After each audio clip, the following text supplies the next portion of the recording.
I got another one. So the symptoms I got for this one is in the Northeast it's getting kind of cold, so I've been turning on the heat. I mean, it's been working fine past couple days. A couple days I'll actually shut it off because it gets warm during the day, but hot. I mean, cold at night, warm up during the day, and then early this morning I went to work and I was not able to get any heat. I clicked on the thermostat, I hear it click, but I don't hear the actual furnace kick in. So a couple of diagnostic things you could do is, we'll look at, is the circuit breaker, is that, been toggled off, or did it trip the wire? So we'll look for furnace, and it looks like it's still in position, the right position. So furnace is on. What else we could look at? Shine some light on there. Furnace. It's not the hot water tank. We're not worried about that. So, I mean, once you check those out, and the circuit breaker looks fine, and the furnace, right there, that one.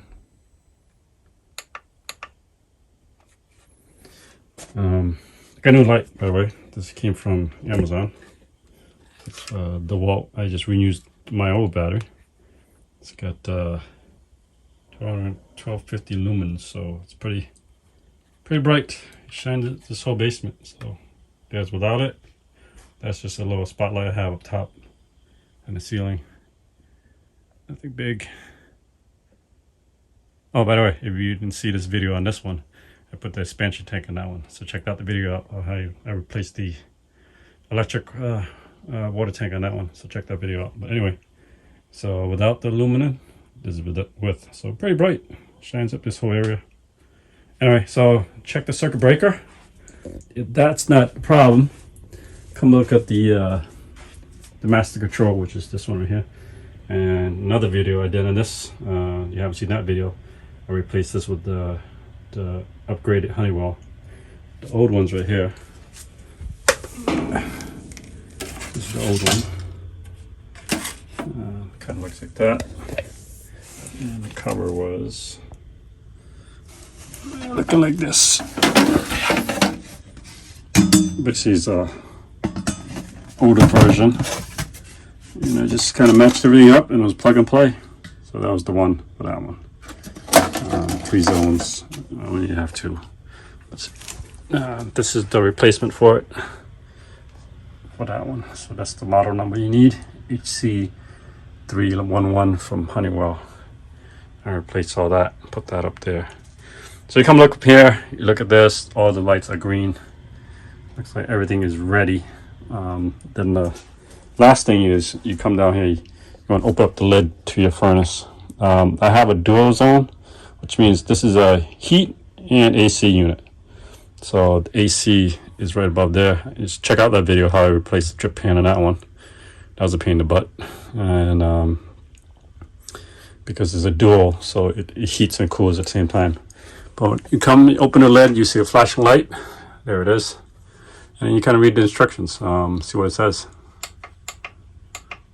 Let's see here. Let me get a close up. So it says on, the light should be solid for flame. And then off should be no light. You can see that very well there. And then once it says push red button to reset lockout. So it's basically in a lockout mode. So what I'm going to do is press this red button, and then you should reset the whole timer. There it is. So now it's off, because technically the thermostat upstairs is off. And we'll turn on the thermostat and see how that works.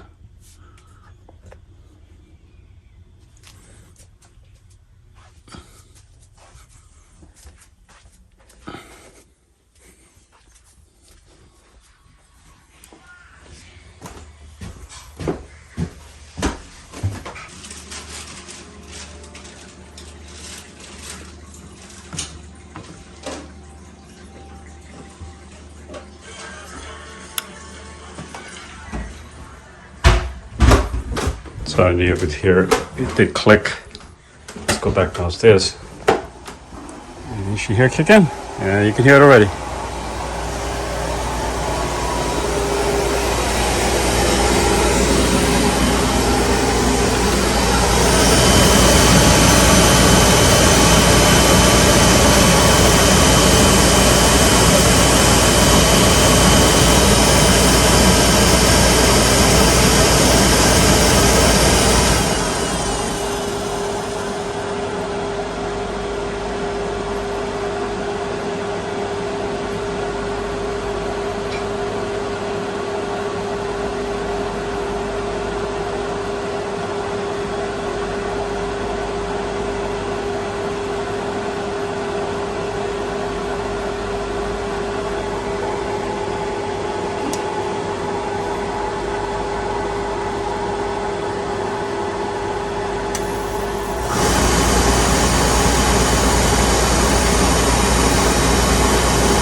So something's making it trip. Yeah. I'm gonna have to give the heating guys a call, see why it's making it trip.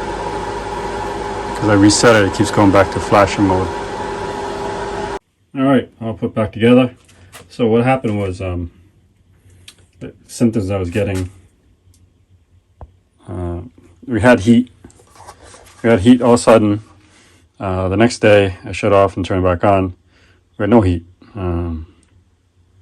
It's kind of cold, and then couldn't figure out what's wrong. So as you saw in the last clip, I kept pressing the button here, kept pressing that, and it would reset, and nothing. So I pressed that another time, so it was twice. I pressed it twice. So what that does is it resets the system, and what it does is it ejects, sprays oil into the burner, but it wouldn't ignite. The problem with that is if you keep pressing the button, so the oil is circulating inside there, so it's being sprayed in there, so there's a bunch of oil. Basically you over priming the system. So it's just like if you were to start up a lawnmower or leaf blower, anything like that. You're basically saturating the whole motor, and now you got no spark. Basically the whole thing's like full of oil, which is very dangerous. If I was to throw a match in there, this whole thing would have exploded. So you would have had a house fire, basically. So lucky enough, the people that invented the oil burners, Beckett, they wouldn't allow you to turn it on or ignite it. So after 2, it just basically won't let you do it at all, which is a smart thing for lay people like you and I, whoever watches this kind of video, that we don't know that. So how would we know? I didn't know. Anyhow, so I had to call the professionals in. Shout out to Petro Oil. I came over, and that's why you paid the monthly membership service charge. That way, whatever time you have a problem, they'll come at 11 o'clock at night and they'll come and fix the problem. So he came over, did a couple of tests, and basically he did was he took the old one out on the last clip. So this is called an ignition transfer. Basically, this is where your spark is coming from. It kind of gave me an updated version of this. It's by Caroline. I think I saw it on Amazon for maybe like $60. Or you can buy the whole thing, the whole Beckett burner system, for like $600 on Amazon. I'll flash it across the screen. And in other places I've seen for $700. And he did that. Basically, word advice, a little pro tip is do service your oil burner every year. Last time I serviced it was 2 years ago.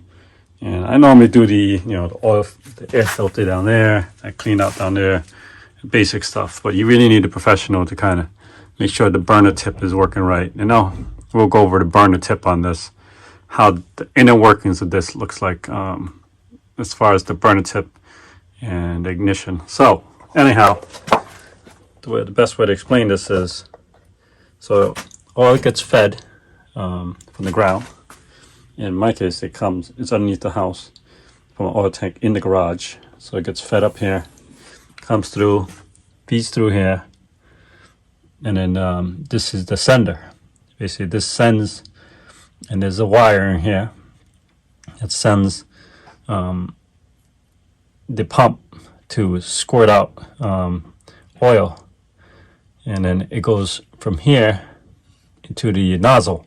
And I'll flash a picture of what the nozzle looks like and what it should burn like, and you know, the way it sprays out, just as if you see on a picture. And I'll put a comparison of a fuel injector. So the spark and the fuel has to be racially close, or not too far, not too close, where you're getting a good burn. In my case, it wasn't spraying out, period. So basically what he did was, you know, he replaced the sender. Looks like this whole sender is brand new. Inside there, inside here. I'm not a professional by any means, but I haven't said that.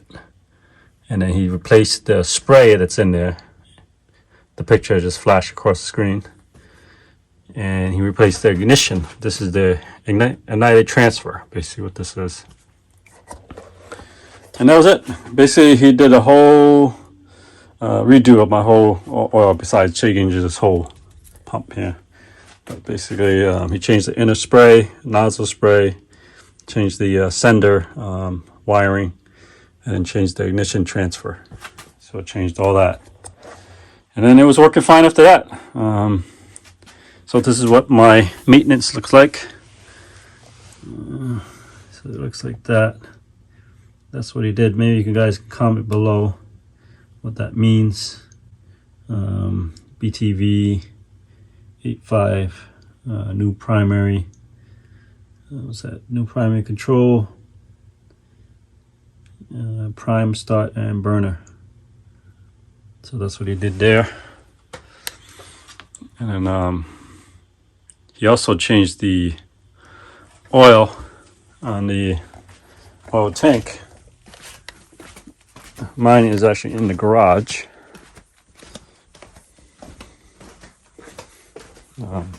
Most tanks are in basement somewhere thereabouts, in the garage somewhere. Mine kind of sits in the garage right here. And the filter is down there. Let me shine some light. See the filter? Let me move my shoes. Put the light in there. There's the filter. He also changed that. Nothing dripping or leaking. He put a white rag there to show that it doesn't drip. So basically gave me a tune up there. My shoe back.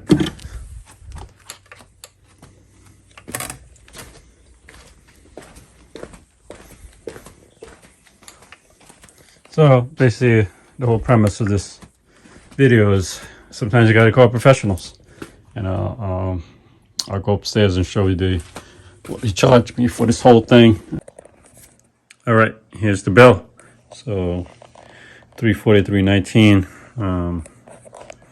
I mean, for a price of a new burner you saw on Amazon, I mean, it's not too bad. I mean, you can get the burner for $5 something, the whole burner, but you know, you have to have someone install it, because I am not a professional by any means. So this channel is exclusively just my experience. So it's no interpretation. This is the correct way to do things. So that's my disclaimer. Anyhow, so he came over to residential diagnostic. I think he didn't really charge for that, but I think it's built in somewhere, I imagine, but there's no fee there.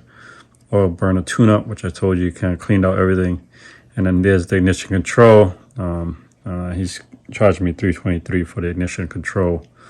And then the whole thing's going to come out $343.19. And then you can, comment below for those pros that's out there. The efficiency rating, what is this? Oh, I mean, CO2, stock. I don't know what that means. EFF. All right. If you like this kind of content, this is kind of saves you time, not more saving money. But this, at least I'll show you how this happened to me, and hopefully somebody learned something. If you learned something from this video, go ahead and give it a thumbs up. And then if you haven't already subscribed to the channel, you can go ahead and share this video and keep this channel going. I'll see you next time.